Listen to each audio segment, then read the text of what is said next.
ये हाँ, बॉडी मेरी बहुत हल्की हो गई। बता दूं बस मुझे, वो तो कमर के दर्द में तो कम ही हुआ है।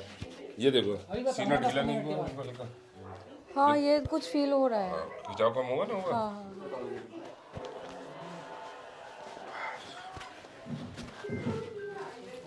बस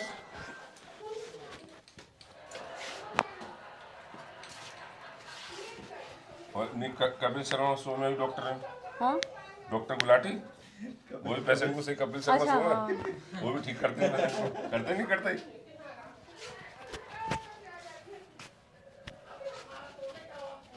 चेक करो ऊपर नीचे करके नेक करो एकदम। अभी नहीं हो रहा है। नहीं यार चल के देखो हल्की हुई नहीं देखो। कूद उठ बैठ के कूद के जैसे तुम्हारी जैसे तुम्हें दर्द हो बैठ के वैसे देख लेना। कल बताऊंगी। बॉडी हल्की हुई है, अच्छा लगा है। हाँ, बॉडी मेरी बहुत हल्की हो गई। देखिए बैठिए एक मिनट। मैं इस वीडियो के माध्यम से वादा कर रहा हूँ आपसे, जो आप बता रही हैं 10 साल से मेरे पिंपल रहते हैं और ये डार्क पिंपल सर्कल आते हैं और ये डार्क सर्कल रहते हैं और पेट ये भी ठीक नहीं हाँ रहता। चेहरा मतलब क्या ना बॉडी से मतलब क्या ना ब्लैक भी हो जाता है, तो वो सब ठीक होगा। बिल्कुल आप साफ होंगी, अच्छी होंगी और सब में भागती फिरना कूदती फिरना बच्चे की तरह। ठीक है, बहुत अच्छी हो जाएगी।